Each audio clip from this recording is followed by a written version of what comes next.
তওবার শর্ত তিনটি। এক, প্রথমে পাপ স্বীকার করেন। প্রথমে আল্লাহর কাছে পাপ স্বীকার করবেন, বলবেন আল্লাহ আমি মদ পান করে ফেলেছি, আল্লাহ আমি জেনা করে ফেলেছি, আল্লাহ আমি মানুষকে হত্যা করে ফেলেছি, এই যে দেখো আমি স্বীকার করলাম। দুই, অনুতপ্ত অনুশোচনা হবেন, বেশি বেশি চোখ থেকে পানি ফেলবেন। আর যখনই পাপের কথা স্মরণ হবে তখনই অজু করে তওবার 2 রাকাত সালাত আদায় করবেন। 2 রাকাত সালাত আদায় করে আল্লাহর কাছে বলবেন আল্লাহ আমি বড় অনুতপ্ত, আমি বড় অনুশোচনা ভোগ করছি, অনুশোচনা প্রকাশ করছি, আমি কান্নাকাটি করছি। এই যে দেখেন আমি 2 রাকাত তওবার সালাত আদায় করলাম, এরপর অনুতপ্ত অনুশোচনা প্রকাশ করলাম। তৃতীয় নাম্বার শর্ত হলো আপনাকে তৃতীয় নাম্বার শর্তে বলতে হবে প্রতিপালক আমি যতদিন বেঁচে থাকব ততদিন এই পাপ আর কোনোদিন করব না, আমি যতদিন বেঁচে থাকব এই পাপ আর কোনোদিন করব না। আল্লাহ তখন বলবেন ঠিক আছে তোমার সব পাপ আমি ক্ষমা করে দিলাম। পাপ ক্ষমা হবে না এমন নয়। তো আপনি যে আত্মসাৎ করেছেন মানুষের জমি জায়গা, এই পাপ কিভাবে ক্ষমা হবে? যার যতটুকুন জুলুম অত্যাচার আত্মসাৎ করেছেন তাকে ওটা ফেরত দেন, দিয়ে ক্ষমা চান, ক্ষমা হবে। পাপ ক্ষমা হবে না এরকম পাপ দুনিয়াতে নাই, বুঝেননি মনে হয়। আপনি কি পাপ করেছেন? আপনি মানুষের গীবাত করেছেন, আপনি মানুষের গীবাত করেছেন। পাপ তো 2 ধরনের, আল্লাহর সাথে জড়িত পাপ, মানুষের সাথে জড়িত পাপ। আল্লাহর সাথে জড়িত পাপ আল্লাহ ক্ষমা করবেন, কিন্তু মানুষের সাথে জড়িত পাপ আল্লাহ ক্ষমা করবেন না যতক্ষণ না মানুষ না করে। মানুষের সাথে জড়িত পাপ মানে আপনি অন্যায়ভাবে একজনের জমি আত্মসাৎ করেছেন, তো ওই পাপ কিভাবে ক্ষমা হবে? ওই পাপ ক্ষমা নিতে গেলে ওই জমি তাকে ফেরত দিতে হবে। আপনি একজনকে চড় থাপ্পড় মেরেছেন, ওই পাপ কিভাবে ক্ষমা করবেন? তাকে গিয়ে বলতে হবে ভাই আমার ভুল হয়েছে, আমি তোমাকে চড় মেরেছিলাম, পরিশোধ করে নাও, তুমি আমাকে একটা চড় মারো, পরিশোধ হয়ে যাবে। অথবা বলবেন ক্ষমা করো, ভুল হয়েছে, ক্ষমা হয়ে যাবে। মানুষের সাথে জড়িত পাপ মানুষের কাছে গিয়ে ক্ষমা চাইতে হবে। আপনি সুদ ভক্ষণ করেছেন, 20 বছর ধরে সুদের ব্যবসা করেন, এবারে আপনি 20 বছরে একটা আনুমানিক হিসাব করবেন যে 20 বছরে আমি 20 কোটি টাকা সুদের লভ্যাংশ খেয়েছি। তো এই 20 কোটি টাকা আপনি নেকির আশা ছাড়াই ফকির মিসকিন দরিদ্রকে দান করে দেন, আর মূল টাকা দিয়ে আপনি আবার জীবিকা নির্বাহ করেন। সুদের যে লভ্যাংশ সেটা একটা হিসাব করে ফকির মিসকিনকে নেকির আশা ছাড়াই দান করে দেন। এইবারে আল্লাহকে বলেন আল্লাহ আমি 20 বছর সুদ খেয়েছি, সুদ ভক্ষণ করেছি, আমার পাপ ক্ষমা করো, আমি মরা পর্যন্ত আর সুদী অর্থনীতির সাথে জড়িত হব না। আল্লাহ বলবেন ঠিক আছে তোমার সব পাপ ক্ষমা করা হলো, সব পাপ ক্ষমা। আপনি কি পাপ করেছেন? 500 জন মানুষকে হত্যা করেছেন, আপনি বলেন আল্লাহ এই যে আমি ক্ষমা চাচ্ছি, আর জীবনে মানুষ হত্যা করব না। আল্লাহ বলবেন আমি ক্ষমা করে দিলাম। 2 রাকাত সালাত, এই যে সালাত দিয়ে আল্লাহকে যত ডাকা যায় অন্য ইবাদতে তত ডাকা যায় না। সালাত আদায় করলে আল্লাহ বেশি খুশি হন। সর্বশ্রেষ্ঠ ইবাদত সালাত। বলছিলাম শুধু কি আল্লাহ আপনার পাপ ক্ষমা করবেন? আল্লাহ সুবহানাহু ওয়া তাআলা বলছেন ইল্লা মান তাবা ওয়া আমানা ওয়া আমিলা আমালান সালিহা, যারা তওবা করে এবং যারা ঈমান নবায়ন করে এরপরে সৎকর্ম করতে থাকে, ফাউলাইকা ইউবাদদিলুল্লাহু সাইয়্যাতিহিম হাসানাত, আমি আল্লাহ তাদের বিগত সব পাপকে শুধু ক্ষমা করি না, যত পাপ ছিল আমি সব পাপকে নেকি করে দিই। এটা আল্লাহর দয়া। তার মানে পৃথিবীতে এমন কোনো পাপ নাই যে ক্ষমা হবে না। আপনি কত বড় পাপী, আল্লাহর কাছে ফিরে আসেন। রাসূল সাল্লাল্লাহু আলাইহি ওয়াসাল্লাম বলছেন তোমরা আল্লাহর কাছে ক্ষমা চাও, আমি মুহাম্মদ সাল্লাল্লাহু আলাইহি ওয়াসাল্লাম দিনে 70-12 বেশি ক্ষমা প্রার্থনা করি। তোমরা আল্লাহর কাছে তওবা করো, আমি 100 বার আল্লাহর কাছে তওবা করি।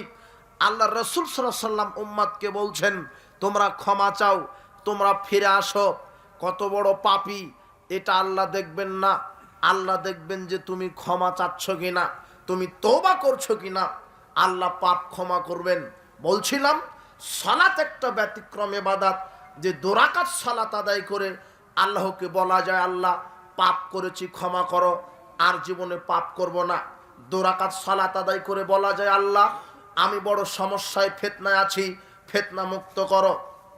2 রাকাত সালাত আদায় করে বলা যায় আল্লাহ বৃষ্টির প্রয়োজন, বৃষ্টি বর্ষণ করো। 2 রাকাত সালাত আদায় করে বলা যায় আল্লাহ ফিতনায় পড়েছি, ফিতনা মুক্ত করো। 2 রাকাত সালাত আদায় করে বলা যায় আল্লাহ আমার স্ত্রী অসুস্থ, আরোগ্যতা দান করো। 2 রাকাত সালাত আদায় করে আল্লাহর কাছে বলা যায় আল্লাহ সূর্য চন্দ্রগ্রহণ হয়েছে, এর খারাপ প্রভাব থেকে মুক্তি দান করো। 2 রাকাত সালাত আদায় করে বলা যায় আল্লাহ আমার পিতামাতা অসুস্থ, আরোগ্যতা দান করো। তার মানে সালাতের মাধ্যমে যত না আল্লাহকে বেশি ডাকা যায়, অন্য কোনো ইবাদতে এত বেশি ডাকা যায় না। এর নাম হলো সালাত। আল্লাহ সুবহানাহু ওয়া তাআলা বলছেন, মূসা আলাইহিস সালামকে বলছেন, মূসা ইন্নানি আনাল্লাহ, নিশ্চয় আমি আল্লাহ, লা ইলাহা ইল্লা আনা, আমি ছাড়া প্রকৃত কোনো ইলাহা নাই, ফাবুদনি, অতএব আমার ইবাদত করো, ওয়াকিমিস সালাতা লিযিকরি, আর আমাকে ডাকার জন্য বেশি বেশি সালাত আদায় করো। আল্লাহ নিজে বলছেন আল্লাহকে ডাকার জন্য বেশি বেশি কি করতে হবে? সালাত। আল্লাহকে স্মরণ করার জন্য সালাত আদায় করতে হবে। আল্লাহ সুবহানাহু ওয়া তাআলা বলছেন ওয়াকিমুস সালাতা ওয়াতুজ যাকাত, পৃথিবীর মানুষ সালাত কায়েম করো, যাকাত প্রদান করো। ওয়ামা তুকাদ্দিমু লিআনফুসিকুম মিন খায়রিন তাজিদুহু ইনদাল্লাহি ইন্নাল্লাহা বিমা তা'মালুনা বাসীর। হে পৃথিবীর মানুষ, তোমরা সালাত আদায় করো, যাকাত কায়েম করো, আর তোমরা যেই আমলগুলি আমার নিকটে বেশি বেশি প্রেরণ করবে সেই আমলের প্রতিদান আমি তোমাদেরকে দেব। আমি আল্লাহ তোমাদের প্রত্যেকটা আমলের প্রতিদান দেব। আল্লাহ সুবহানাহু ওয়া তাআলা সালাত আদায় করতে বলছেন। আল্লাহ সুবহানাহু ওয়া তাআলা বলছেন পৃথিবীর মানুষ তোমরা এইভাবে বলো, কুল ইন্না সালাতি ওয়া নুসুকি ওয়া মাহইয়ায়া ওয়া মামাতি লিল্লাহি রাব্বিল আলামিন। বলো আমার সালাত, আমার কুরবানি, আমার হায়াত, আমার মৌত, আমার জিন্দেগি আল্লাহর সন্তুষ্টির জন্য নিবেদিত করে দিলাম। আল্লাহ সুবহানাহু ওয়া তাআলা বলছেন মুহাম্মদ সাল্লাল্লাহু আলাইহি সাল্লাম ফাসাল্লি লিরাব্বিক, তুমি তোমার প্রতিপালককে খুশি করার জন্য, সন্তুষ্ট করার জন্য সালাত আদায় করো। আল্লাহ সুবহানাহু ওয়া তাআলা কোরআন মাজিদে বহু জায়গাতে সালাতের হুকুম করেছেন, সালাত আদায় করার জন্য বলেছেন। সবচাইতে বেশি যেই বিষয়টির তাগিদ এসেছে সেটা হলো সালাত। আল্লাহ সুবহানাহু ওয়া তাআলা সালাত কায়েম করতে বলেছেন। আপনাকে বলছি ইসলামের প্রথম খুঁটি হলো ঈমান, দ্বিতীয় খুঁটি হলো সালাত।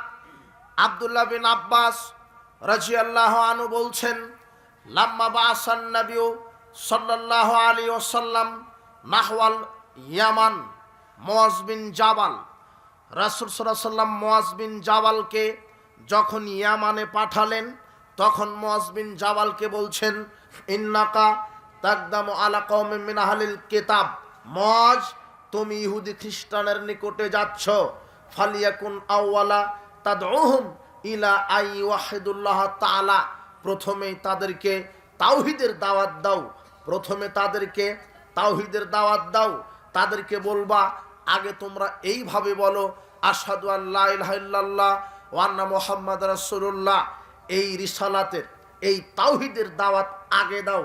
ফায়দা আরাফু যালিক, যদি তারা এই তাওহীদকে মেনে নেয়, ফাখবিরুহুম, তখন তাদেরকে বলো আন্নাল্লাহ ফারাজ আলাইহিম খামসা সালাওয়াত, আল্লাহ তোমাদের উপরে 5 ওয়াক্ত সালাত ফরজ করেছেন। ফিয়াউমিহিম ওয়া লাইলাতিহিম, দিনে এবং রাতে 5 ওয়াক্ত সালাত ফরজ। একজন মানুষের তাওহীদকে গ্রহণ করার পরে প্রথম দায়িত্ব হলো সালাত, প্রথম দায়িত্ব হলো সালাত। এরপরে যদি অর্থ সম্পদ থাকে যাকাত দেওয়ার মতো, তারপরে যাকাত দিবে, ধনীদের কাছ থেকে যাকাত নিবে, গরিবদের মাঝে বিলি করবে, প্রদান করবে। বলছিলাম আপনাকে কালেমা তাওহীদের পরেই, কালেমা শাহাদাতের পরেই আপনার সালাত, আশ্চর্য একটি ইবাদত যার নাম সালাত, আশ্চর্য একটা ইবাদত যার নাম সালাত।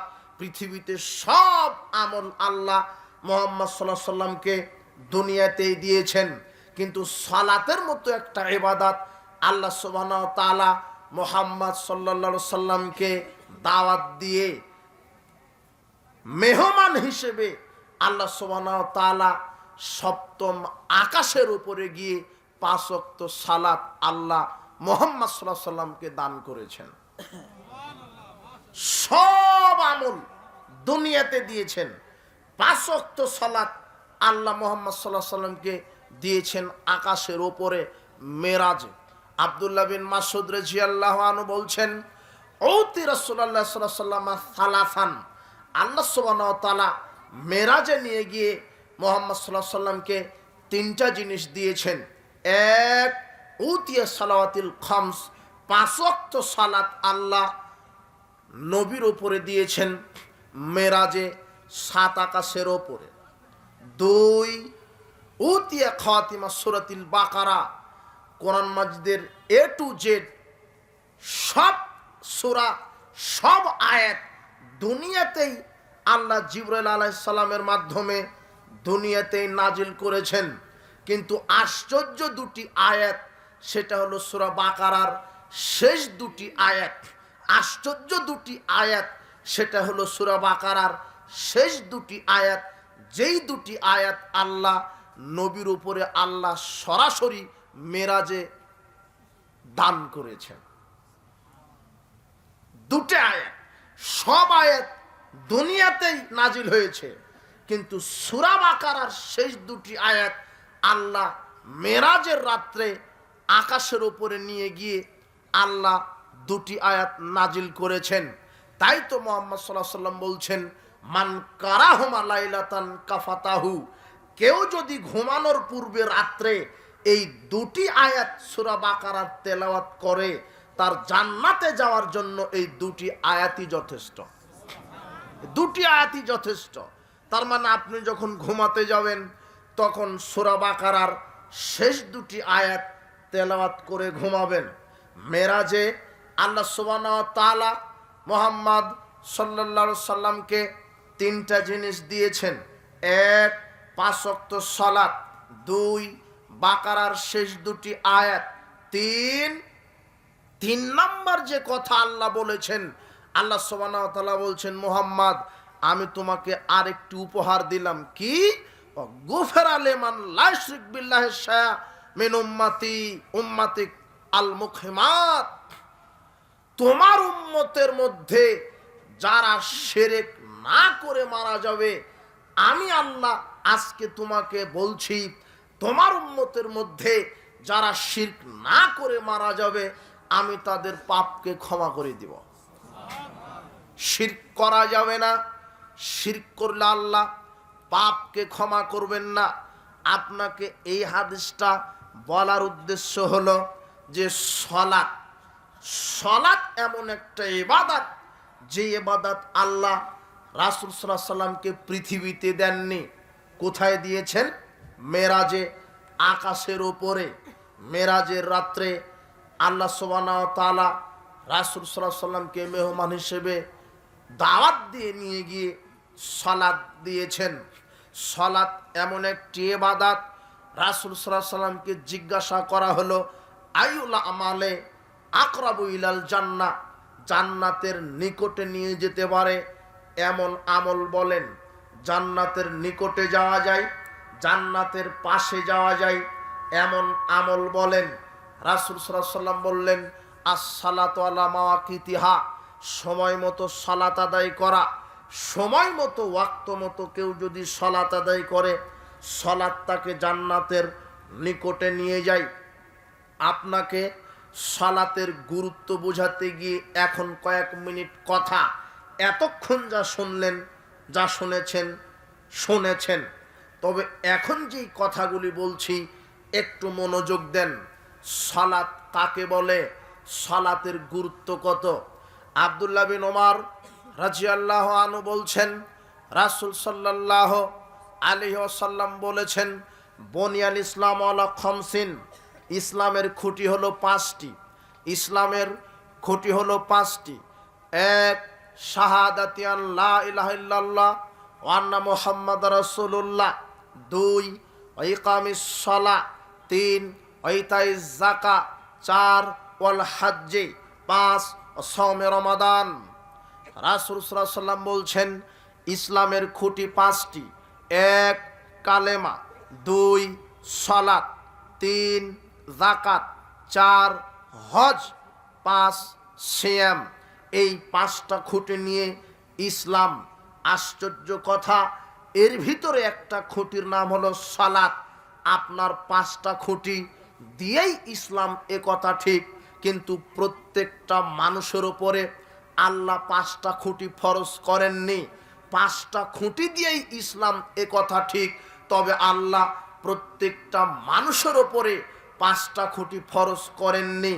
আপনাকে দেখাই, কালেমা কেউ যদি জীবনে একবার পাঠ করে মুসলিম হয়, মরা পর্যন্ত আর যদি শিরক না করে, একবার যদি আপনি বলেন লা ইলাহা ইল্লাল্লাহ ওয়া আন্না মুহাম্মাদুর রাসূলুল্লাহ, একবার যদি বলেন আশহাদু আল্লা ইলাহা ইল্লাল্লাহ ওয়া আন্না মুহাম্মাদুর রাসূলুল্লাহ, জীবনে একবার বলেছেন, এই বলার পরে আল্লাহর ফরজ ইবাদতগুলি করেছেন, আল্লাহর সাথে শিরক করেননি।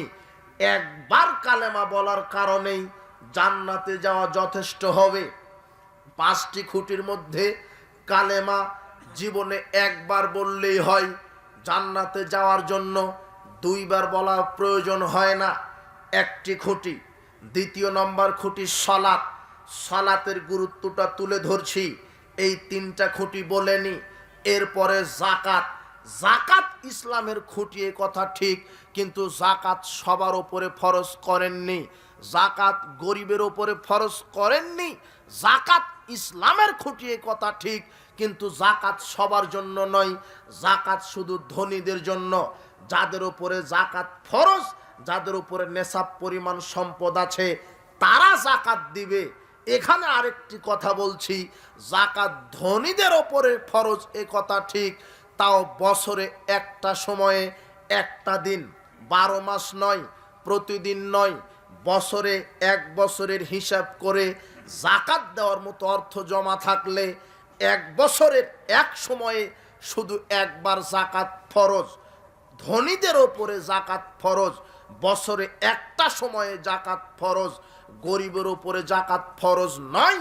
অথচ যাকাত ইসলামের একটা খুঁটি। এরপরে আসেন হজ। হজ ইসলামের একটা খুঁটি, এই কথা ঠিক, তবে সবার উপরে আল্লাহ ফরজ করেননি। হজ ফরজ করেছেন শুধু ধনীদের ওপরে। এখানে আবার আর একটা কথা, ধনীদের ওপরে হজ ফরজ, এই কথা ঠিক, তো মাসে একবার নয়, বছরে একবার নয়, মাসে একবার নয়, বছরে একবার নয়, জীবনে একবার হজ আদায় করলে তার ফরজিয়াত আদায় হয়ে যায়। তার সারা জীবনে শুধু একবার ফরজ হজ আদায় করলে ফরজ আদায় হয়ে যায়। এরপরে আসেন সিয়াম। সিয়াম প্রত্যেকটা মানুষের উপরে ফরজ, এ কথা ঠিক, তবে সিয়ামের বিকল্প পদ্ধতি আছে। সিয়ামের বিকল্প পদ্ধতি আছে, আপনি ভালো করে বোঝার চেষ্টা করেন। সালাত ব্যতীত পাঁচটা খুঁটি, এ কথা ঠিক, তবে সালাত ব্যতীত চারটা খুঁটি প্রতিপালন করার বিকল্প পদ্ধতি আছে। কালেমা শাহাদাত একবার পাঠ করলেই, শিরক না করলে জান্নাত হবে। হজ শুধু ধনীদের উপরে ফরজ, তবে হজের বিকল্প আছে। আপনার পিতা বৃদ্ধ হয়ে গেছে, শক্তি নাই, মক্কাতে গিয়ে হজ করার শক্তি নাই, অসুস্থ, তাহলে হজের বিকল্প আছে। কি? আপনার পিতা যদি প্রতিবেশীর আর একজনকে বলে, এই যে টাকা আমার নিয়তে তুমি হজ করে আসো, লোকটা আপনার বাপের নিয়তে যদি হজ করে, তাহলে আল্লাহ আপনার বাপের হজটা কবুল করে নেবেন। হজের বিকল্প হয়, আপনি যদি যেতে না পারেন শারীরিক কারণে, আপনার হজটা আর একজন আদায় করতে পারে। এই যে দেখেন হজের বিকল্প। হজ যদিও ধনীদের উপরে ফরজ, মাসে কয়বার, বছরে কয়বার? জি না, মাসে নয়, বছরে নয়, সারা জীবনে একবার। সিয়ামের বিকল্প আছে। সিয়ামের বিকল্প মানে আল্লাহ 6টা মানুষের ওপর থেকে সিয়াম উঠিয়ে নিয়েছেন। সিয়ামের বিকল্প আছে। আল্লাহ 6 শ্রেণীর মানুষের উপর থেকে সিয়াম উঠিয়ে নিয়েছেন। এদের বিকল্প আছে। এক, অসুস্থ। যে ব্যক্তি অসুস্থ, রমাদানে সিয়াম পালন করতে করতে আপনি রোগী হয়ে গেছেন। তবে অসুস্থতা দুই ধরনের, রোগী দুই ধরনের। এক হলো চিরস্থায়ী রোগী, আর এক হলো ক্ষণস্থায়ী রোগী। চিরস্থায়ী রোগী মানে যেই রোগ ভালো হওয়ার সম্ভাবনা নেই। আর ক্ষণস্থায়ী মানে সাময়িক অসুস্থ হয়েছেন, ডাক্তার বলেছে 3 দিন রেস্টে থাকলে ভালো হবে, ওষুধপত্র খেলে ভালো হবে। তো রমাদানে 3 দিন অসুস্থতা থাকার কারণে যেই 3টা সিয়াম আপনার কাজা হয়েছে, এই 3টা সিয়াম আপনি কাজা আদায় করবেন। সময় হলো আগামী রমাদান আসা পর্যন্ত। এই যে দেখেন সিয়ামের একটু সুযোগ সুবিধা আছে। সিয়ামের একটু কি আছে? সুযোগ সুবিধা আছে, বিকল্প আছে। অসুস্থতার কারণে 5টা সিয়াম আদায় করতে পারেননি, রমাদানে আপনি ভীষণ অসুস্থ ছিলেন, খুব অসুস্থ ছিলেন 5 দিন, 5 দিন ওষুধপত্র খাওয়ার কারণে আপনি সিয়াম রাখতে পারেননি। এই 5টা সিয়াম কাজা হয়েছে, এই 5টা সিয়াম আপনি কাজা আদায় করবেন। সময়সীমা আগামী রমাদান পর্যন্ত। এবারে চিরস্থায়ী রোগী, যারা চিরস্থায়ী রোগী, ডাক্তার বলেছে রোগ কোনোদিন ভালো হবে না, মরা পর্যন্ত, এর সিয়ামের বিধান কি? ইসলাম বলেছে যে এর প্রত্যেকটা সিয়াম বদলে ফিদিয়া দিবে। একটা সিয়াম সমান একজন মিসকিনকে পেট পুরে খাওয়াবে, অথবা 1.25 কেজি চাউল দিবে। এটা হলো সিয়ামের ফিদিয়া। এই যে দেখেন সিয়ামের বিকল্প। 6 শ্রেণীর মানুষের উপর থেকে সিয়াম আল্লাহ উঠিয়ে নিয়েছেন। তার এক হলো রোগী। রোগী দুই ধরনের, চিরস্থায়ী রোগী, ক্ষণস্থায়ী রোগী। ক্ষণস্থায়ী রোগীর যেই কয়টা সিয়াম কাজা হবে সেটা কাজা আদায় করতে হবে, সময়সীমা 1 বছর। আর চিরস্থায়ী রোগীর প্রত্যেক সিয়াম বদলে একজন মিসকিনকে খাওয়াবে। এই যে দেখেন সিয়ামের বিকল্প। 2, বৃদ্ধ বৃদ্ধা, অতি বৃদ্ধ অতি বৃদ্ধা, যারা সিয়াম রাখতে অক্ষম, যারা একেবারেই বৃদ্ধ বৃদ্ধা, তারাও প্রত্যেকটা সিয়াম বদলে ফিদিয়া দিবে। 1 সিয়াম সমান একজন মিসকিনকে খাওয়াবে, অথবা 1.25 কেজি খাদ্যদ্রব্য দিবে। 3, মুসাফির। আপনি রমাদানে আপনি গেছেন সফরে, জরুরি কাজে, চাকরির কোনো কাজে, ব্যবসার কোনো কাজে, অথবা কৃষির কোনো কাজে আপনি বাহিরে গেছেন, 4 দিন সফরে, আপনি মুসাফির। আপনি রমাদানে আপনি সফরে গেছেন, এই 4 দিন সফরে থাকার কারণে আল্লাহ মুসাফিরের ওপর থেকে সিয়াম উঠিয়ে নিয়েছেন। ওই 4টা সিয়াম যে কাজা হলো, মুসাফির ওই 4টা সিয়াম কাজা আদায় করবে। সময়সীমা আপনার আগামী রমাদান পর্যন্ত। 4, গর্ভবতী নারী। গর্ভবতী নারী, যেই নারীর পেটে বাচ্চা আছে, এই নারীর উপর থেকে আল্লাহ সিয়াম উঠিয়ে নিয়েছেন। 5, স্তন্যধাত্রী মা, যেই মা তার বাচ্চাকে যতদিন দুধ পান করাবে ততদিন তার উপর থেকে আল্লাহ সিয়াম উঠিয়ে নিয়েছেন। তার মানে একটা নারী মোটামুটি বাচ্চা গর্ভে ধারণ করা নিয়ে দুধ পান করানো পর্যন্ত 3 বছর সিয়াম রাখতে পারে না। 10 মাস পেটে ধরেছে, যার কারণে 1 বছর সিয়াম রাখতে পারেনি। আর 2 বছর বুকের দুধ পান করিয়েছে, 2 বছর সিয়াম রাখতে পারেনি। তাহলে পেটে ধরা থেকে নিয়ে আর দুধ পান করা ধরা নিয়ে 3 বছর একটা নারী সিয়াম রাখতে পারে না। 3 বছরে 90টি সিয়াম মহিলা রাখতে পারেনি। কেন? পেটে ধারণ করার কারণে আর দুধ পান করার কারণে। রাসূল সাল্লাল্লাহু আলাইহি ওয়াসাল্লাম বলছেন, গর্ভধারিণী মা আর স্তন্যধাত্রী মায়ের উপর থেকে আল্লাহ সিয়াম উঠিয়ে নিয়েছেন। তার মানে পেটে ছিল 10 মাস আর দুধ পান করিয়েছে 2 বছর, এই দিয়ে 3 বছর। 3 বছরে একটা নারী 3 বছরে 90টি সিয়াম রাখতে পারেনি। দেখেন সিয়ামের বিকল্প কি? এই 90টা সিয়াম এই মহিলাটি কাজা আদায় করবে। এই মহিলার সময়সীমা হলো এই মহিলার মরা পর্যন্ত। এই মহিলার সময়সীমা কত? মরা পর্যন্ত। দেখেন সিয়ামের কিন্তু বিকল্প আছে, কথা বুঝেননি মনে হয়। 6 নম্বর ব্যক্তি থেকে আল্লাহ সিয়াম উঠিয়ে নিয়েছেন, সেটা হলো হায়েজ নেফাস আলী মহিলা। হায়েজ অবস্থায় রমজানের সিয়াম পালন করতে করতে ঋতু দেখা দিয়েছে। 3 দিন 5 দিন 7 দিন ঋতুর কারণে, হায়েজের কারণে সিয়াম রাখতে পারেনি। তাহলে এই 7 দিন, এই 5 দিন, এই 3 দিন যেই কয়টা সিয়াম হায়েজের কারণে ছুটে গেছে, ওই কয়টা সিয়াম আগামী রমাদান আসার পূর্বেই তাকে কাজা আদায় করতে হবে। বলছিলাম যে সিয়ামের বিকল্প চলে, হজের বিকল্প চলে। হজ আপনার টাকা আছে ঠিক, কিন্তু আপনি অসুস্থ, মক্কাতে যেতে পারছেন না। আরেকজনকে দায়িত্ব দিলে ও যদি আপনার নিয়তে হজ করে, আপনার হজ আল্লাহ কবুল করবেন। হজের বিকল্প। সিয়ামের বিকল্প আপনাকে বলছি যে 5টি খুঁটি ইসলাম, তবে সব 5টি খুঁটি প্রত্যেকটা মানুষের ওপরে নয়। হজের বিকল্প হলো, সিয়ামের বিকল্প হলো, কিন্তু 5 ওয়াক্ত সালাত আশ্চর্য ইবাদত। সালাতের গুরুত্ব এত, সালাত আশ্চর্য ইবাদত, সালাতের কোনো বিকল্প নাই। আপনি অসুস্থ, তাই আপনার ছেলেকে বলবেন আমার হয়ে সালাত আদায় করো, এই বিকল্প নেই। আপনি বৃদ্ধ বৃদ্ধা, এই ওজোর সালাত দেখবে না। আপনার পেটে বাচ্চা আছে, এই ওজোর সালাত দেখবে না। আপনি ছেলে সন্তানকে দুধ পান করান, এই ওজোর সালাত দেখে না। আপনি মুসাফির, এই ওজোর সালাত দেখে না। আপনাকে বলছি যে আপনি মুসাফির হন, স্তন্যধাত্রী মা হন, গর্ভবতী মহিলা হন, আপনি মুসাফির হন, আপনি রোগী হন, আপনি অসুস্থ হন, আপনি বৃদ্ধ বৃদ্ধা হন, আপনার ওপরে সালাত ফরজ। সালাত ফরজ। মাসে 30টা দিন নয়, বছরে 30টা দিন নয়, বছরে একবার নয়, জীবনে একবার নয়।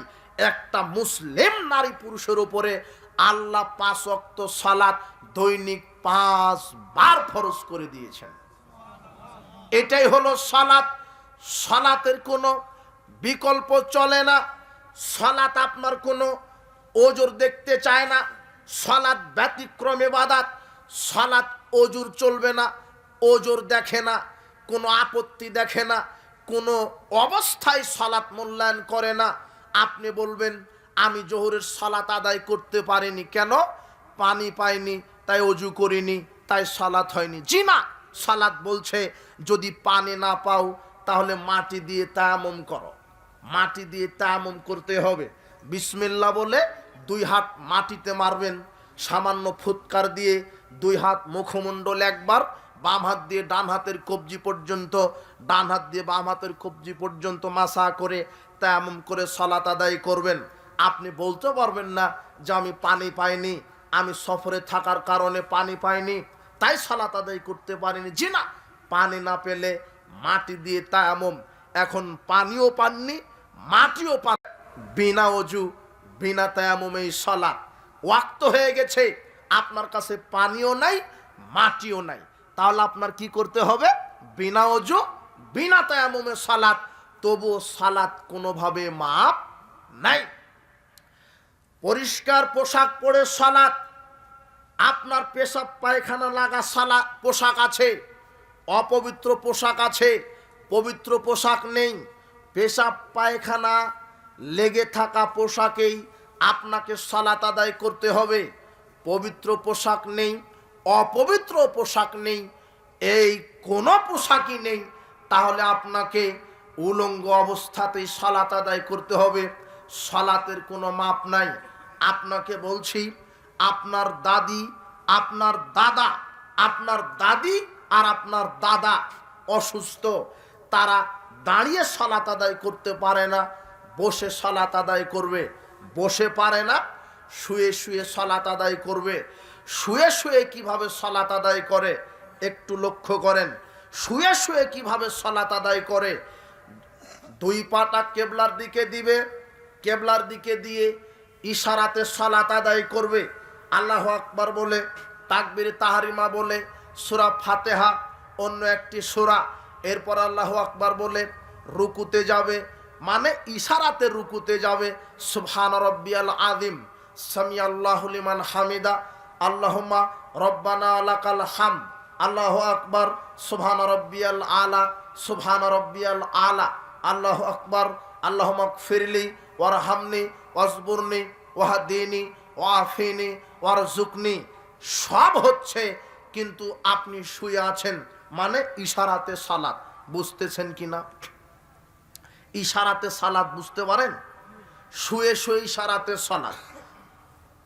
আপনি বৃদ্ধ বৃদ্ধা হয়েছেন বা অসুস্থ, দাঁড়িয়ে সালাত আদায় করতে পারেন না, বসে বসে পারেন না, শুয়ে।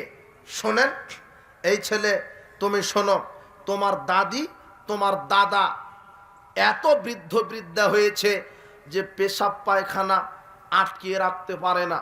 অজু করে জায়নামাজে দাঁড়িয়েছে, ঝরঝর করে পেশাব বের হয়ে গেল, ঝরঝর করে পায়খানা বের হয়ে গেল। তোমার দাদা জায়নামাজে দাঁড়িয়েছে অজু করেই, কিন্তু ঝরঝর করে পেশাব বের হয়ে গেল বয়সের কারণে। তাহলে কি তোমার দাদা সালাত আদায় করবে না? হ্যাঁ, তোমার দাদা এদিকে পেশাবও করতে থাকবে, এদিকে সালাতও আদায় করতে থাকবে। তোমার দাদার পুরো সালাত আদায় আল্লাহ কবুল করে নেবেন। তাও সালাত কোন অবস্থাতে মাপ চলবে না যে আমার পেশাব পায়খানা আটকাতে পারছি না তাই সালাত আদায় করি না। জি না, এদিকে পেশাবও চলবে, এদিকে সালাতও চলবে। মনে হয় কথা বুঝতে পারলেন না। সালাত কোনো ওজোর দেখতে চাচ্ছে না। আপনি কিছুই জানেন না, কোন সূরা দোয়া আপনার জানা নাই। সালাত আদায় করতে গেলে সূরা ফাতিহা লাগে, ফাতিহা আপনার জানা নাই। সালাত আদায় করতে গেলে সূরা ইখলাস লাগে, ইখলাস জানা নাই, কিছুই জানা নাই। তার মানে কি আপনি সালাত আদায় করবেন না? জি না। আপনি মসজিদে গিয়ে রুকু সেজদা যারা করছে তাদের কাতারে দাঁড়িয়ে তাদের মতো করে তাকবীর তাহরিমা বাঁধবেন, তাদের মতো করে রুকু করবেন, তাদের মতো করে সেজদা করবেন। মাঝে মাঝে বলবেন সুবহানাল্লাহ আলহামদুলিল্লাহ, সুবহানাল্লাহ আলহামদুলিল্লাহ, লা ইলাহা ইল্লাল্লাহ, আল্লাহু আকবার। এইভাবে কয়েকটা তাসবিহ পাঠ করবেন আর রুকু সেজদা করবেন। আল্লাহ আপনার পূর্ণ সালাত কবুল করে নেবে। তাও সালাত আদায় করতেই হবে। আর সূরা ফাতিহা জানার চেষ্টা করবেন। তবে যেই ব্যক্তি সূরা ফাতিহা জানেন, জানার পরে পড়েন না, ওই ব্যক্তির সালাত হবে না। যে ব্যক্তি ফাতিহা জানে, জানার পরে পড়ে না, ওই ব্যক্তির সালাত হবে না। কিন্তু যে ব্যক্তি কিছুই জানে না, তার কিছুই পড়া লাগবে না, এমনিতে রুকু সেজদা করবে, আল্লাহ তার পূর্ণ সালাত কবুল করে নেবেন। এরপরেও সালাত আদায় করতে হবে, এরপরে সালাত আদায় করতে হবে। সালাত কোন অবস্থাতে মাপ নাই। এটা হলো সালাতের গুরুত্ব। বলছিলাম, পৃথিবীতে এমন কোন নবী রাসূল নাই মৃত্যুর সময়তে তার জাতিকে সালাতের কথা বলেননি। প্রত্যেকটা নবী রাসূল শেষ কথা বলেছেন, আমার উম্মতেরা তোমরা সালাত আদায় করো। কান আখিরু কালামিন নবী সাল্লাল্লাহু আলাইহি ওয়াসাল্লাম সালাত সালাত ওয়া মা মালাকাত আইমানুকুম। রাসূল সাল্লাল্লাহু আলাইহি ওয়াসাল্লাম মৃত্যুর সময় শেষ যেই বাক্যটা বলেছেন সেটা ছিল সালাত। রাসূল সাল্লাল্লাহু আলাইহি ওয়াসাল্লাম মৃত্যুর সময় শেষ যেই বাক্যটা বলেছেন, আমার উম্মতেরা তোমরা সালাত ছেড়ে দিও না, সালাত ত্যাগ করো না। বলছিলাম সালাতের গুরুত্ব। এই হাদিসটা আপনি বুঝতে পারেন কিনা একটু দেখেন। এই হাদিসটা আপনি বুঝতে পারেন কিনা। আনাস রাদিয়াল্লাহু আনহু বলছেন, রাসূল সাল্লাল্লাহু আলাইহি ওয়াসাল্লাম বলেছেন, আউয়ালু মা ইয়াসাউ বিহিল আবদু ইয়াউমাল কিয়ামাতি সালাত। বিচারের মাঠে আল্লাহ সর্বপ্রথম জিজ্ঞাসা করবেন সালাতের। ফাইন সালাত সালাল্লাহু আলাইহি, যদি মানুষের 5 ওয়াক্ত সালাত ঠিক থাকে সব আমলের নেকি আল্লাহ কবুল করবেন। আর যদি 5 ওয়াক্ত সালাত ঠিক না থাকে কোনো আমল আল্লাহ কবুল করবেন না। না, হাদিস এখনো বুঝতে পারেননি। যদি মানুষের সালাত 5 ওয়াক্ত ঠিক থাকে, সব আমলের নেকি আল্লাহ কবুল করবেন। আর যদি 5 ওয়াক্ত সালাত না থাকে, তাহলে কোনো আমলের নেকি কবুল হবে না। একটু লক্ষ্য করেন, একটু আগে আমরা বলেছিলাম যে একবার সুবহানাল্লাহ বললে উহুদ পাহাড়ের চাইতে বেশি নেকি হয়। একবার লা ইলাহা ইল্লাল্লাহ বললে উহুদ পাহাড়ের চাইতে বেশি নেকি হয়। একবার আল্লাহু আকবার বললে উহুদ পাহাড়ের চাইতে বেশি নেকি হয়। 1 টাকা দান করলে 10 নেকি হয়। 1 টাকা দান করলে 10 নেকি হয়। একটা এতিম বাচ্চার মুখে 1 লোকমা খাদ্য দিলে, জিহাদ করলে যত নেকি হয়, সিয়াম পালন করলে যত নেকি হয়, আর রাত জেগে তাহাজ্জুদ পড়লে যত নেকি হয়, তত নেকি হয়। আপনাকে বলছি, একবার সুবহানাল্লাহ বললে উহুদ পাহাড়ের চাইতে বেশি নেকি হয়। 1 টাকা দান করলে 10 নেকি হয়। এতিমকে শীতের কাপড় কিনে দিলে আল্লাহ রাস্তায় জিহাদের সমান নেকি হয়। এই কথা ঠিক। তবে আপনি যদি 100 বার সুবহানাল্লাহ বলেন, 100টা উহুদ পাহাড়ের চাইতে বেশি নেকি লেখা হবে তখন, যখন আপনার 5 ওয়াক্ত সালাত ঠিক থাকবে। আর আমি যদি সুবহানাল্লাহ বলতে বলতে বর্ণনা করে দেই, আর আমার যদি 5 ওয়াক্ত সালাত না থাকে, 1 নেকিও হবে না। না, বুঝেননি মনে হয়। এই যে দেখেন, বিচার মাঠে প্রথম জিজ্ঞাসা হবে সালাতের। যার সালাত ঠিক, সব আমলের নেকি ঠিক। আর যার সালাত নেই, তার কোনো আমল নেই। বুঝেননি মনে হয়। যদি আপনার 5 ওয়াক্ত সালাত না থাকে, 1 কোটি টাকা খরচ করে মসজিদ করে দিলে জান্নাত হবে না। 10 বার হজ করে জান্নাত হবে না। সিয়ামের নেকি, সিয়াম আল্লাহ কবুল করবেন না। যদি 5 ওয়াক্ত সালাত আদায় না করেন, রমাদানের সিয়াম কবুল হবে না, হজ কবুল হবে না। মসজিদ মাদ্রাসা নির্মাণ করেছেন, তার নেকি, তার ফায়দা কবুল হবে না। আপনাকে কি দিয়ে বোঝাবো সালাতের গুরুত্ব কত? যার সালাত আছে তার সব আমল ঠিক হবে, যার সালাত নেই তার কোনো আমল ঠিক নেই। আপনাকে বলছি, সালাত এমন একটা আমল, যে আমলটা ছেড়ে দিলে মানুষ মুসলিম থাকে না। সালাত এমন একটা আমল, কর্ম, যেই কর্মটা ছেড়ে দিলে সে আর মুসলিম থাকে না। আল্লাহ রাসূল সাল্লাল্লাহু আলাইহি ওয়াসাল্লাম বলছেন, লা তাতরুকান্না সালাতান মাকতুবাতান মুতাআম্মিদান। কেউ যদি ইচ্ছা করে 1 ওয়াক্ত সালাত ছেড়ে দেয়, ফাকাদ বারিয়াত মিনহু জিম্মাতুল্লাহ, তার উপর থেকে আল্লাহ দায়িত্ব উঠে নেন, তার উপরে আল্লাহর কোনো দায়িত্ব থাকে না। যদি ইচ্ছা করে 1 ওয়াক্ত সালাত আপনি ছেড়ে দেন, তাহলে আল্লাহর দায়িত্ব আপনার উপরে থাকবে না। সালাত এমন একটা ইবাদত যে ছেড়ে দিলেই সে আর মুসলিম থাকতে পারে না, সে কাফের হয়ে যায়, সে মুশরিক হয়ে যায়। রাসূল সাল্লাল্লাহু আলাইহি ওয়াসাল্লাম বলছেন, ইন্না বাইনা রাজুলে ওয়া বাইনা শিরক ওয়াল কুফর তারকাস সালাত। নিশ্চয় কাফের, মুশরিক আর মুসলিমের মধ্যে পার্থক্য হচ্ছে সালাত। কাফের, মুশরিক আর মুসলিমের মধ্যে পার্থক্য হচ্ছে সালাত। যে ব্যক্তি 5 ওয়াক্ত সালাত আদায় করে সে মুসলিম, আর যে ব্যক্তি সালাত আদায় করে না সে মুশরিক। শুনেন, আশ্চর্য 3টা পাপী আছে, যেই 3টা পাপীর জন্য মুহাম্মদ সাল্লাল্লাহু আলাইহি সাল্লাম বিচারের মাঠে সুপারিশ করবেন না। আশ্চর্য 3টা পাপ আছে, যেই 3টা পাপীর জন্যে মুহাম্মদ সাল্লাল্লাহু আলাইহি সাল্লাম বিচারের মাঠে সুপারিশ করবেন না। আশ্চর্য 3টা পাপী, যেই পাপীদের রাসূল সাল্লাল্লাহু আলাইহি সাল্লাম বিচারের মাঠে সুপারিশ করবেন না।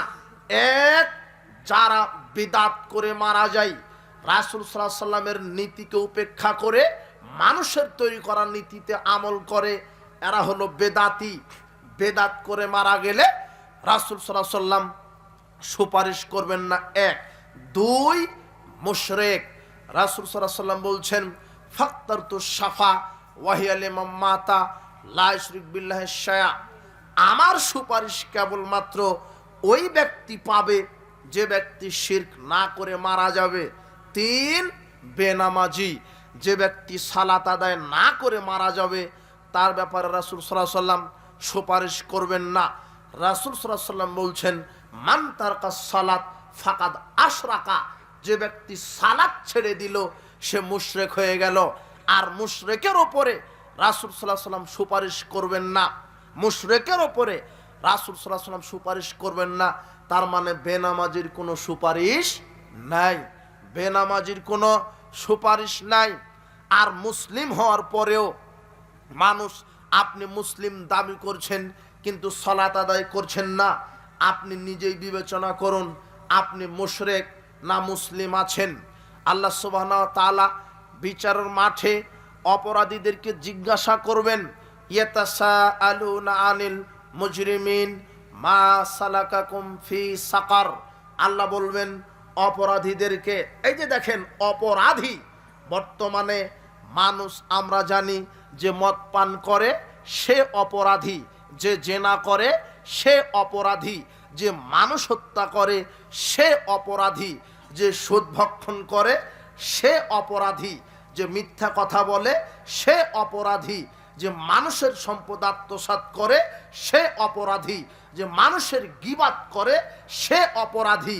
কিন্তু আল্লাহ সুবহানাহু ওয়া তাআলা বলছেন অপরাধীদেরকে জিজ্ঞাসা করা হবে কোন অপরাধে জাহান্নামে আসলে, তখন অপরাধীরা বলবে লাম নাকু মিনাল মুসাল্লিন, আমরা সালাত আদায় করতাম না।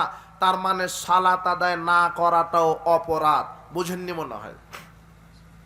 একটা লোক সমাজে জেনা করে, আপনি বলছেন লোকটা পাপী, লোকটা চুরি করছে আপনি বলছেন পাপী, লোকটা মানুষ হত্যা করলো আপনি বলছেন পাপী, লোকটা জেনায় লিপ্ত আছে আপনি বলছেন পাপী। শুধু কি যারা জেনা করছে, মানুষ হত্যা করছে, হাজার কোটি টাকা দুর্নীতি করছে, এরা কি পাপী? এরা কি অপরাধী? এরা তো অপরাধী। অপরাধী এই বেনামাজি অপরাধী। কেন? এ সালাত আদায় না করার কারণে হলো পাপী। এ পাপী কেন? এ সালাত আদায় করে না। সালাত আদায় না করা হলো পাপের কাজ, অথচ সমাজে এটা মনেই হয় না যে সালাত আদায় না করা পাপের কাজ নয়। ও দিন রাত ঘুরে খায়, পায়খানা করে, দিন কাটায়, কিন্তু আজানের পরে মসজিদে যায় না। ও মনেই করে না ও একজন পাপী মানুষ। বেনামাজি মনেই করে না সে একজন পাপী মানুষ। অথচ আল্লাহ বলছেন পাপীদেরকে জিজ্ঞাসা করা হবে কোন পাপের কারণে জাহান্নামে আসলে। তখন পাপীরা বলবে না যে আমি সুদ খেয়েছি, আমি জেনা করেছি, আমি মদ পান করেছি, এই জন্য শুধু জাহান্নামে আসছি, তা নয়, আমি সালাত আদায় করতাম না, এই জন্য জাহান্নামে এসেছি। জাহান্নামে যাবে কি কারণে? সালাত আদায় না করার কারণে। সালাত আদায় না করাটা পাপের কাজ। সালাত আদায় যারা করে না এরা হলো পাপী। সালাত আদায় যারা করে না এরা হলো পাপী। বলছিলাম রাসূল সাল্লাল্লাহু আলাইহি ওয়াসাল্লাম এক সাহাবীকে বলছেন, আজান হলো, তুমি মসজিদে গেলে না, আলাস্তা বিরাজুলিন মুসলিমিন, তুমি কি মুসলিম নও? তার মানে যারা মসজিদে গিয়ে সালাত আদায় করে এরা হলো মুসলিম, যারা সালাত আদায় করে না এরা হলো ফাসিক, এরা হলো কাফের, এরা হলো মুশরিক। বলছিলাম মুসলিম বলে দাবি করার হক আপনার থাকবে না যদি আপনার সালাত আদায় না থাকে। বর্তমান আরবি বিদ্বানগণ ফতোয়া দিচ্ছেন যে সে সালাত আদায় করে না তার জানাজা হবে না, মুসলিম কবরে দাফন হবে না। বর্তমান আরবি বিদ্বানগণ ফতোয়া দিচ্ছেন যে 5 ওয়াক্ত সালাত আদায় করে না তার জানাজার প্রয়োজন নেই, তার দাফন কাফনের প্রয়োজন নেই। দাফন দিবে মানে কুকুর মারা গেলে যেভাবে পুঁতে রাখে বেনামাজিকে সেইভাবে পুঁতে রাখতে হবে। বেনামাজির কোনো জানাজা নেই, বেনামাজির কোনো কাফন নেই, ওকে এমনিতেই পুঁতে রাখতে হবে। এটা আরবি বিদ্বানগণ বলছেন। আরবি বিদ্বানগণ বলছেন বেনামাজির সাথে মেয়ে বিবাহ দেওয়া হারাম। বেনামাজি যুবকের সাথে মেয়ে বিবাহ দেওয়া হারাম। কেন? ও হলো মুশরিক, মুশরিকের সাথে মেয়ে বিবাহ দেওয়া হারাম। আরবি বিদ্বানগণ বলছেন বেনামাজির হাতের পশুর গোশত খাওয়া হারাম। বেনামাজি যদি পশু জবাহ করে সেই গোশত খাওয়া হারাম। কেন? ও হলো মুশরিক। বেনামাজি যদি পশু জবাহ করে সেই গোশত খাওয়া হারাম। কেন? সে হলো মুশরিক। এটা আরবি বিদ্বানগণের ফতোয়া। আরবি বিদ্বানগণ বলছেন বেনামাজি ও বাপের সম্পদের উত্তরসূরি থেকে বঞ্চিত। বেনামাজি সন্তান বাপের সম্পদের উত্তরসূরি ওয়ারিশ থেকে বঞ্চিত। তারা আরো বলছেন যে বেনামাজি এ যদি মারা যায়, বেনামাজি যদি মারা যায় তাহলে এর দাফন কাফন দিতে হবে না। আপনাকে কি দিয়ে বুঝাই বেনামাজি কত খারাপ? ফতোয়া কি কঠিন হলো? জি না, 4 ইমামের ফতোয়া আরো কঠিন, 4 ইমামের ফতোয়া আরো কঠিন। ইমাম মালিক, ইমাম শাফি বলছেন আজান হলে তোমরা তাকে সালাতের দাওয়াত দাও, সালাতের জন্য ডাকো। যদি সে সালাত আজানের পরে না আদায় করে তাহলে তাকে তোমরা হত্যা করো, তাহলে তোমরা রাষ্ট্রীয়ভাবে তাকে হত্যা করো। আবু হানিফা বলছেন সালাত আজান হওয়ার পরে যে সালাত আদায় করে না তাকে জেলখানায় বন্দী করো। ইমাম আহমদ বিন হাম্বল বলছেন সালাতের পরে যে ব্যক্তি মসজিদে গিয়ে সালাত আদায় করে না তাকে ছুরি দ্বারা জবহ করো, তার বেঁচে থাকারই কোনো সুযোগ নেই। এগুলি ইমামগণের ফতোয়া। আপনাকে কি দিয়ে বোঝাই? তবে বেনামাজির যেই বিধান, রাষ্ট্রীয় সরকার, ইসলামী সরকার তাকে মৃত্যুদণ্ড দিতে পারে, না হলে জেলখানায় বন্দি করতে পারে, না হলে তাকে জবহ করতে পারে। বেনামাজির বেঁচে থাকারই সুযোগ নাই, এ কথা ইমামগণের ফতোয়া। আপনাকে কি দিয়ে বুঝাবো যে যারা সালাত আদায় করে না তারা কত খারাপ? জাহান্নামে যাওয়ার যত কারণ, একটা কারণ সালাত আদায় না করা। জাহান্নামে যাওয়ার যত কারণ তার একটা কারণ সালাত আদায় না করা। উপস্থিত বৈঠকের মুসলিম দিনী ভাই বোন, যে কোনো মূল্যে আপনাদেরকে 5 ওয়াক্ত সালাত আদায় করতে হবে। হ্যাঁ যুব সমাজ, তোমাকে বলছি, তোমাদেরকে বলছি, যৌবনের তাড়নায় তোমরা আজকে গানের আড্ডাতে আছো, মাদকতার আড্ডাতে আছো, জেনার আড্ডাতে আছো। আজান হয়, তুমি আজানকে মূল্যায়ন করো না, তুমি মসজিদকে মূল্যায়ন করো না, তুমি সালাত আদায় করো না। তুমি মনে রেখো তোমার জন্য বিচারের মাঠ খুব কঠিন ভয়াবহ হবে। হে যুবক, তোমার জন্য বিচারের মাঠ খুব কঠিন ভয়াবহ হবে। তুমি আজকে গান বাজনার আড্ডাতে থাকো, তুমি মদের আড্ডাতে থাকো, তুমি জেনার আড্ডাতে থাকো, অথচ তুমি মুসলিম ঘরের সন্তান। আজান হয়, তুমি মসজিদে গিয়ে সালাত আদায় করতে পারো না।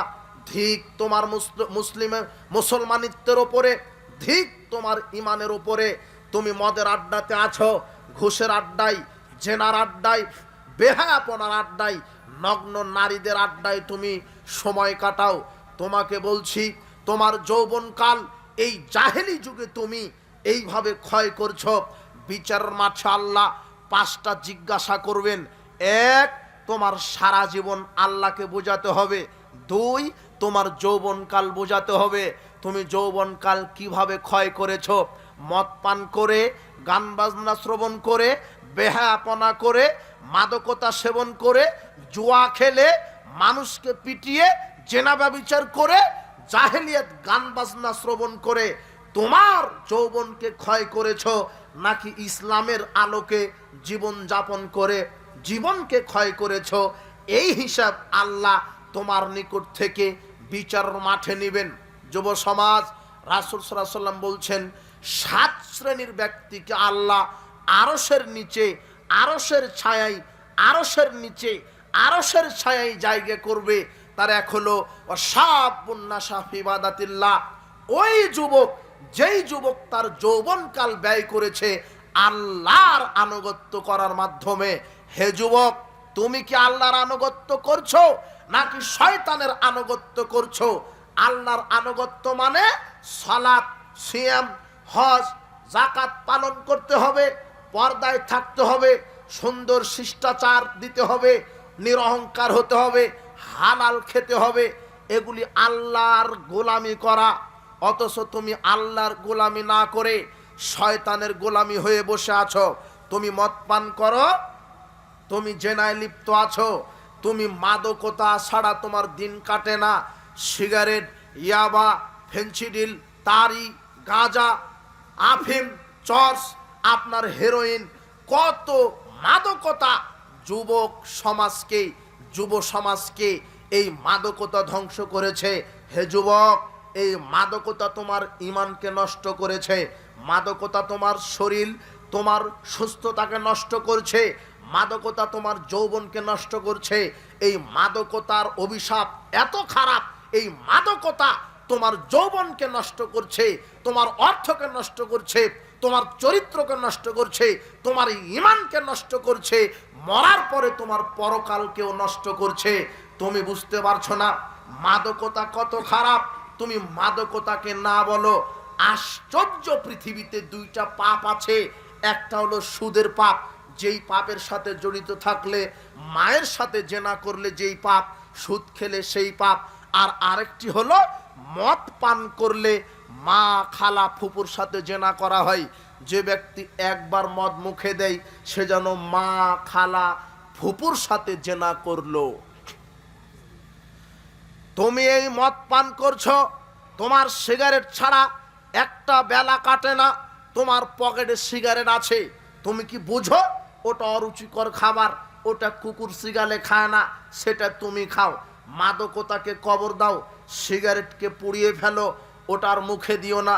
তুমি ইয়াবাখুর, তুমি ফেন্সিডিলখুর, তুমি মদখুর, তুমি মুসলিম ঘরে জন্মগ্রহণ করে তুমি মুসলিম নামের কলঙ্ক, তুমি অযোগ্য, তুমি এই মাদকতাকে কবর দাও।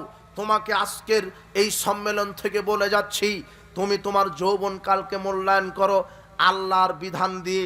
তুমি গান বাজনা শ্রবণ করো, অথচ গান বাজনা শ্রবণ করা এগুলি মুসলিমদের কাজ নয়, এগুলি বিজাতিদের কাজ। গান বাজনা, অশ্লীলতা, বেহায়াপনা, এগুলির মাধ্যমে তোমার জীবন কেটে যাচ্ছে। আজানের পরে তুমি মসজিদে যেতে পারো না। তোমার যৌবনকালের হিসাব তুমি আল্লাহর কাছে দেওয়ার জন্য রেডি থাকো। তুমি জোয়ার আড্ডাতে আছো, তুমি তাস খেলো, তুমি ফ্রি ফায়ার পাবজি খেলো, তুমি ক্যারাম খেলো, তুমি টাকা দিয়ে ক্যাসিনোতে তুমি গিয়ে তুমি জোয়ার লড়াই করো। তুমি কি জানো জুয়া যে ব্যক্তি খেলে, যে ব্যক্তি মোবাইলে হোক, গেমস খেলা হোক, তাস হোক, ছক্কা হোক, লুডু হোক, ক্যারাম হোক, যে খেলছে সে আল্লাহ এবং তার রাসূলের নাফরমানি করছে। আল্লাহ এবং তার রাসূলের নাফরমানি করার কারণে আল্লাহ তাকে জাহান্নামে দিবে। তুমি জুয়াকে না বলো, জুয়া থেকে তুমি তওবা করো, মাদকতা থেকে তুমি তওবা করো, গান বাজনা থেকে তুমি তওবা করো। আরেকটি কথা আমি তোমাকে বলছি, যত বিজাতীয় সভ্যতা আছে সবকে তুমি কবর দাও, এই জাহেলিয়াতকে তুমি কবর দাও। রাসূল সাল্লাল্লাহু আলাইহি ওয়াসাল্লাম বলছেন, আলা কুল্লি শাইইন মিন আমরিল জাহেলিয়াতি তাহতা কাদামাইয়া মাউদু। শোনো, ইহুদি খ্রিস্টানের তৈরি করা যত জাহেলিয়াত আমি মুহাম্মদ সাল্লাল্লাহু আলাইহি ওয়াসাল্লাম পায়ের নিচে কবর দিলাম। তোমাকে বলছি, এই যত দিবস আছে মানুষের তৈরি করা, সব পালন করা জাহেলিয়াত। যত মানুষের এই তৈরি করা দিবস আছে, তোমার পহেলা বৈশাখ বলো, 31st নাইট বলো, তোমার বিশ্ব ভালোবাসা দিবস বলো, যেটা তুমি পালন করছো, তুমি মুসলিম ঘরের জন্ম, তুমি মুসলিম, তোমার বাপ মুসলিম, তুমি 31st নাইট পালন করবে মানে তার মানে তুমি প্রমাণ করছো তুমি হলো বিজাতিদের অপসংস্কৃতি মানছো। তুমি আজকে না বলো, তুমি এই অপসংস্কৃতিকে না বলো। তুমি যদি মানুষ হও, তুমি যদি মুসলিম হিসেবে বাঁচতে চাও, আল্লাহর কাছে মুসলিম হিসেবে যদি সাক্ষাৎ করতে চাও, তাহলে এই জাহেলিয়াতকে না বলো। তুমি মুসলিম পরিবারে জন্মগ্রহণ করে এই উলঙ্গ নারী নিয়ে, মাদকতা নিয়ে 31st নাইট তুমি পালন করবা, বিচারের মাঠ বড় কঠিন। রাসূল সাল্লাল্লাহু আলাইহি ওয়াসাল্লাম বলছেন, মান দাবি দাওয়াল জাহেলিয়া, যে ব্যক্তি জাহেলিয়াতকে পালন করে, ফাইন্নাহু মিন জুসা জাহান্নাম, আল্লাহ তাকে জাহান্নামের খড়ি বানাবেন। শোনো, তোমাকে দিয়েই জাহান্নামের খড়ি বানাবেন আল্লাহ, যদি তুমি জাহেলিয়াতের পথে চলো। তুমি গান বাজনাকে কবর দাও, 31st নাইটকে কবর দাও, পহেলা বৈশাখকে কবর দাও, বিশ্ব বেহায়া দিবসের মতোই লুচ্চা দিবসকে তুমি কবর দাও। তুমি মুসলিম, এগুলি বিজাতীয় নীতি আদর্শের সাথে তোমার 5 পয়সা সম্পর্ক নেই। তুমি মুসলিম, তুমি হবে মসজিদমুখী। তুমি কেন গান বাজার আড্ডাতে যাবে? আজানের পরে তুমি মসজিদমুখী হবে। তুমি কেন জোয়ার আড্ডাতে থাকবে? তুমি কেন বেহায়া নারীদের পিছনে ছুটবে? তোমার জন্য আল্লাহ নারী, আদর্শ নারী তৈরি করেছে। তুমি নিজে আদর্শবান হও। তোমাকে বলছি, তুমি সালাত আদায় করো, তোমার চরিত্র ভালো হবে। আল্লাহ সুবহানাহু ওয়া তাআলা বলছেন, ইন্নাস সালাতা তানহা আনিল ফাহশাই ওয়াল মুনকার, নিশ্চয়ই সালাত মানুষকে অশ্লীল এবং পাপের কাছ থেকে বিরত রাখে। তুমি যুবক, তুমি মুসলিম, তুমি আজকে মসজিদমুখী নও, তুমি আজকে বাজারমুখী, তুমি মদের দিকে যাচ্ছ, তুমি গান বাজনার দিকে যাচ্ছ, তুমি জাহেলিয়াতকে লালন পালন করো। তুমি কি বুঝো তোমার এই যৌবনকাল চিরদিন থাকবে না? আজ আছে, কাল তোমার যৌবনকাল থাকবে না, তোমার শক্তি থাকবে না।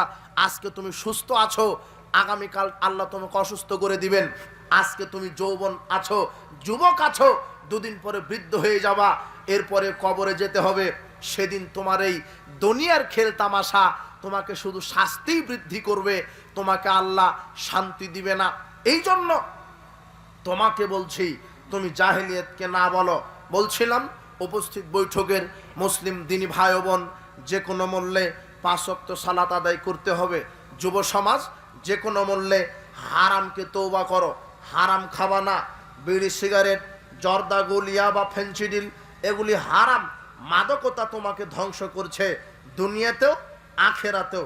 গান বাজনা থেকে ফিরে আসো, বিজাতীয় অসভ্য জাতি থেকে তুমি ফিরে আসো, এই বেহাপনা থেকে তুমি ফিরে আসো। আল্লাহ তোমাকে সঠিক বুঝ, সঠিক হেদায়েত দান করুন। কয়েকটা সালাতের ফজিলত সম্পর্কে আলোচনা, কয়েক মিনিট। এমন কোনো ইবাদত নাই যেই ইবাদতের ব্যাপারে আল্লাহ ওয়াদা করেছেন যে আমি তাকে জান্নাত দিব। সিয়াম পালন করলে জান্নাত হয়, তবে আল্লাহর ওয়াদা নেই। হজ করলে জান্নাত হয়, তবে আল্লাহর ওয়াদা নেই। যাকাত দিলে জান্নাত হয়, তবে আল্লাহর ওয়াদা নেই। কিন্তু সালাত আদায় করলে জান্নাত হবে, আল্লাহর ওয়াদা আছে। কিভাবে? রাসূল সাল্লাল্লাহু আলাইহি সাল্লাম বলছেন, আল্লাহ সুবহানাহু ওয়া তাআলা বললেন হাদিসে কুদসি, আল্লাহ সুবহানাহু ওয়া তাআলা বলছেন, ইয়া মুহাম্মদ ইন্নী ফারাস্তু আলা উম্মতিক খামসা সালাওয়াত, আমি তোমার উম্মতের উপরে 5 ওয়াক্ত সালাত ফরজ করেছি। ওয়াহিদতু ইনজাহাদান, আর আমি আল্লাহ আমার নিজের কাছে একটা ওয়াদা রেখেছি, আন্নাহু মান যা ইউহাফিজ আলাইহিন্না লিওয়াক্তিহিন্না আদখালতুহুল জান্নাহ, যে ব্যক্তি 5 ওয়াক্ত সালাত আউয়াল ওয়াক্ত আদায় করবে, আমি আল্লাহ ওয়াদা করছি আমি তাদেরকে জান্নাতে প্রবেশ করাবো। এটা আল্লাহর ওয়াদা। অন্য কোনো আমলের উপরে আল্লাহর ওয়াদা নেই। আল্লাহর ওয়াদা আছে 5 ওয়াক্ত সালাত ওয়াক্ত মতো আদায় করতে হবে। 5 ওয়াক্ত সালাত ওয়াক্ত মতো আদায় করতে হবে। কিন্তু অনেকেই সালাত আদায় করেন কিন্তু ওয়াক্তকে প্রাধান্য দেন না, নিজের ইচ্ছা মতো সালাত আদায় করেন। জিনা, যারা শৈথিল্য ভরে, উদাসীন ভরে, নিজের গতিতে সালাত আদায় করে, এই সালাত তাদেরকে জাহান্নামে নিয়ে যাবে। আল্লাহ বলছেন ফাওয়াইলুল লিল মুসাল্লিন, ওয়াইল নামক জাহান্নাম এক শ্রেণীর মুসল্লিদের জন্য, আল্লাযীনা হুম আন সালাতিহিম সাহুন, যারা সালাত আদায় করে উদাসীন ভারে, ইউরাউনান নাস, যারা মানুষকে দেখাবার জন্য সালাত আদায় করে, ইউরাউনা, যারা মানুষকে দেখাবার জন্য সালাত আদায় করে। আল্লাহ সুবহানাহু ওয়া তাআলা বলছেন ফাওয়াইলুল লিল মুসাল্লিন, ওয়াইল নামক জাহান্নাম মুসল্লিদের জন্য, এক শ্রেণীর নামাজি। কেন? যারা ওয়াক্তকে প্রাধান্য দিবে না, নিজের মতো করে সালাত আদায় করবে। বর্তমান অনেক মানুষ আছে যারা সালাত আদায় করে নিজের গতিতে, ওয়াক্তকে প্রাধান্য দেয় না। ওয়াক্ত হয়ে গেছে 12টায়, ওর জোহরের ওয়াক্ত হয়ে গেছে 12টায়, ওকে জামাত করা লাগবে 12:30টায়, ও জামাত করছে 1:30টায়, 2টায়, 2:30টায়। ও 2:30টায় জামাত করছে, ও 2:30টায় সালাত আদায় করছে। ও চাকরি কাজে ব্যস্ত, ব্যবসার কাজে ব্যস্ত, ও কৃষি কাজে ব্যস্ত। ও বলছে যে কেবল ওয়াক্ত হলো, আজান হলো, একাকি পরে পড়ে নেব, আসরের সাথে পড়ে নেব। জি না, ওয়াক্তকে প্রাধান্য দিতে হবে, আউয়াল ওয়াক্তে সালাত আদায় করতে হবে। ওয়াক্ত হয়ে গেছে, ওয়াক্ত হচ্ছে 12টায়, 12:10-এ আজান হবে। ওয়াক্ত যখন হবে তখন আজানের পরে 15-20 মিনিট সময় হবে, দিতে হবে। কেন? আজান শোনার পরে মানুষ সলাতের প্রস্তুতি নিবে, 15-20 মিনিটে সলাতের প্রস্তুতি নিয়ে মসজিদে যাবে। কিন্তু ওয়াক্ত হচ্ছে 12টায়, আর আপনি সলাত আদায় করছেন 2টায়, তাহলে 2 ঘন্টা পরে। এই 2 ঘন্টার মধ্যে যদি আপনি মারা যান, তাহলে আল্লাহর কাছে বেনামাজি হয়ে মারা যাবেন। ওয়াক্ত হচ্ছে কখন? আপনার জোহরের ওয়াক্ত আপনার এই নারায়ণগঞ্জে জোহরের ওয়াক্ত হচ্ছে কখন? 12টায়। আজান হচ্ছে কখন? 1টায়। জামাত হচ্ছে কখন? 1:30টায়। তো ওয়াক্ত হলো কখন? জামাত করলেন কখন? বুঝেননি মনে হয়। অথচ ওয়াক্ত মতো সালাত আদায় করতে হবে আওয়াল ওয়াক্তে। ওয়াক্ত হবে 12টায়, আজান হবে 12টায়। আজানের পরে 15-20 মিনিট সময়, এই সময়ে সালাতের প্রস্তুতি নিবে। অথচ আপনি উদাসীন, আপনি জোহরের সালাত 2টায় আদায় করছেন, ব্যস্ততা, ব্যবসার কাজে, চাকরির কাজে। জি না, সালাত আপনার ব্যস্ততা দেখবে না, বরং ব্যস্ততাকে বলতে হবে যে আমার সালাত আছে, আমি পরে চাকরির ডিউটি আধা ঘন্টা পরে, ব্যবসা আধা ঘন্টা পরে, কৃষিকাজ আধা ঘন্টা পরে, আধা ঘন্টার জন্য ছুটি নেবেন। যখন 12টা বাজবে তখন অজু গোসল করে সলাতের প্রস্তুতি। যেসব মা বোন আছেন, অধিকাংশ মা বোন ওয়াক্ত মতো সালাত আদায় করে না। এরা পরিবারের কাজে, ঘর ঝাড়ু দেওয়া, ভাত রান্না করা, কাপড় খাঁচা, অনেক ব্যস্ততা থাকে এদের। এই মহিলারা এই কাজগুলি করতে করতে জোহরের সালাত আসরের সাথে আদায় করছে। জি না, এই মহিলার আমলি ধ্বংস হবে, এই সালাত তাকে জাহান্নামে নিয়ে যাবে।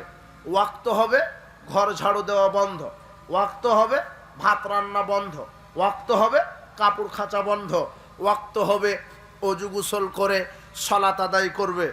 যদি কাজের ব্যস্ততা থাকে, ওয়াক্ত হবে অজু করে সালাত, পরে ঘর ঝাড়ু দিবে, ভাত রান্না করবে, কাপড় খাঁচার পরে গোসল দিবে। কিন্তু ওয়াক্ত মতোই সালাত আদায় করতে হবে। যারা ওয়াক্ত মতো সালাত আদায় করে না, ওয়াক্তকে মেরে ফেলে সালাত আদায় করছে। আশ্চর্য কথা, আসর ওয়াক্ত হচ্ছে 3টায়, অথচ সালাত আদায় করছে 4:45টায়, 4:30টায়।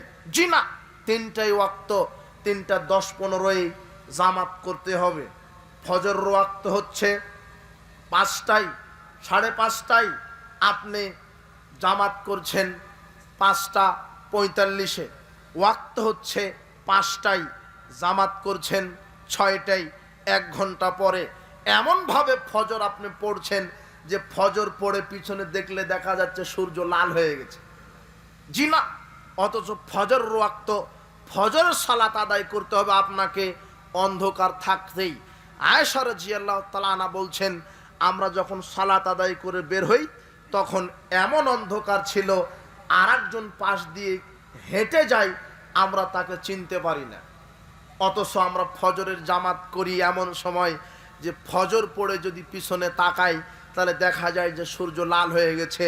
জি না, ফজর পড়তে হবে অন্ধকার থাকতেই, আসর পড়তে হবে আউয়াল ওয়াক্তে, জোহর পড়তে হবে আউয়াল ওয়াক্তেই। তো এখন আপনি বলছেন যে আমি যে মসজিদে সালাত আদায় করি, এই মসজিদে তো আসরের সালাত হয় আপনার 4:45টায়, 4:30টায়, অথচ ওয়াক্ত যে 3টায় হয়ে গেল, তো আমি কি করব? রাসূল সাল্লাল্লাহু আলাইহি ওয়াসাল্লাম এই সমাধান 1450 বছর পূর্বে দিয়েছেন। রাসূল সাল্লাল্লাহু আলাইহি ওয়াসাল্লাম আবু জার গিফারিকে বলছেন, আবু জার, কাইফা আনতা ইযা কানাত আলাইকা উমারাউ ইউআখিরুনা সালাতা ওয়াক্তাহা আও ইমুতুনা সালাতা ওয়াক্তাহা। যখন এলাকার কিছু নেতারা সালাতকে মেরে ফেলবে, ওয়াক্ত থেকে সরে নিয়ে যাবে, ওয়াক্ত থেকে দেরিতে পড়বে, তখন তুমি কি করবে? তখন আবু জার বলছেন, ফামা তামুরুনি, আপনি বলেন আমি কি করব? তখন রাসূল সাল্লাল্লাহু আলাইহি ওয়াসাল্লাম বলছেন, সল্লি সালাত আলে ওয়াক্তেহা, তুমি একাকী হলেও সালাত ওয়াক্ত মতো আদায় করো। ওয়াক্ত হয়ে গেছে 12টায়, 12টায় সালাত আদায় করো। যারা 1:30টায় পড়ছে পড়ুক, 1:30টার ওই জামাতে হাজির হতে হবে না, ওয়াক্ত মতোই পড়তে হবে। একাকী হলেও ওয়াক্ত হয়ে গেলে আজানের সাথে সালাতের সম্পর্ক নেই, ওয়াক্তের সাথে সম্পর্ক। ওয়াক্ত হয়ে গেছে 12টায়, মুয়াজ্জিন আজান দিচ্ছে 1টায়, এটা ঠিক হলো না। ওয়াক্তের সাথে সালাতের সম্পর্ক, আজানের সাথে সালাতের সম্পর্ক নেই। আজান হবে কখন? ওয়াক্ত হলে। ওয়াক্ত 12টায়, আজান 12টায়। তো ওয়াক্ত 12টায় হলো, মুয়াজ্জিন একটায় আজান দিল, এই জন্য কি ওয়াক্ত দায়ী? জি না, এই জন্য আজান দায়ী নয়। আজান ওয়াক্ত মতোই দেওয়া লাগতো, কিন্তু মুয়াজ্জিন ভুল করে একটায় দিয়েছে, অথচ ওয়াক্ত যখন হবে তখনই আজান দিতে হবে। আজানের সাথে সালাতের সম্পর্ক নেই, ওয়াক্তের সাথে সালাতের সম্পর্ক। তাই আপনি ওয়াক্ত মতোই সালাত আদায় করবেন।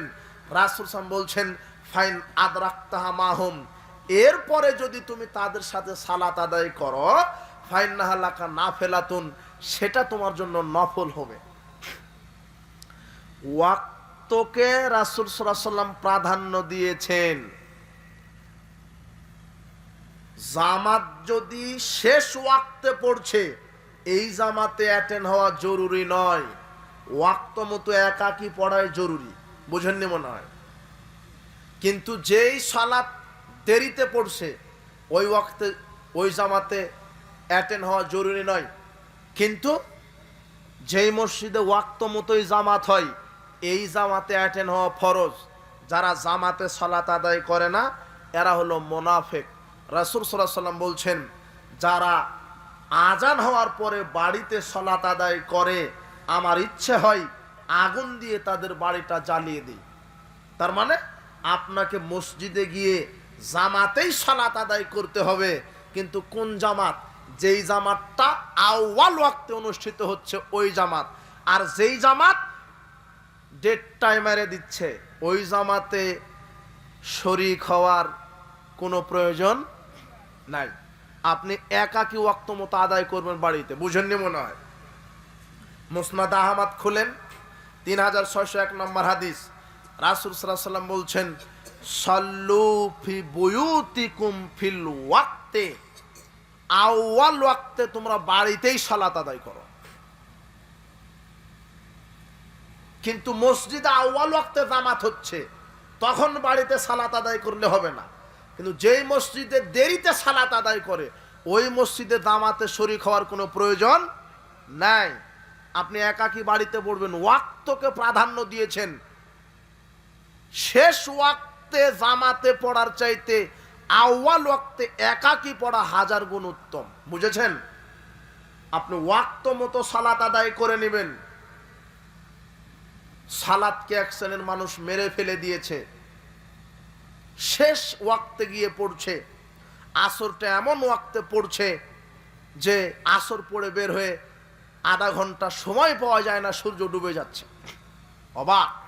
অথচ আসর ওয়াক্ত হচ্ছে কখন? জোহরের ওয়াক্ত হচ্ছে 12টায়, জামাত করছে 1:30টায়, 1.5 ঘন্টা 2 ঘন্টা পরে। আশ্চর্য কথা! অথচ ওয়াক্ত মতো সালাত আদায় করতে হবে। বলছিলাম, বিশেষ করে মা বোনেরা ওয়াক্তকে প্রাধান্য দেয় না। এরা জোহরেরটা আসরের সাথে একবারে আদায় করতে চায়। অথচ মা বোন ওয়াক্তকে প্রাধান্য দিবেন। আর মা বোনদের সালাতের ব্যাপারে হুঁশিয়ার, নারী পুরুষের সালাতের কোনো পার্থক্য নেই। নারী পুরুষের সালাতের কোনো পার্থক্য নেই, স্বভাবগত পার্থক্য।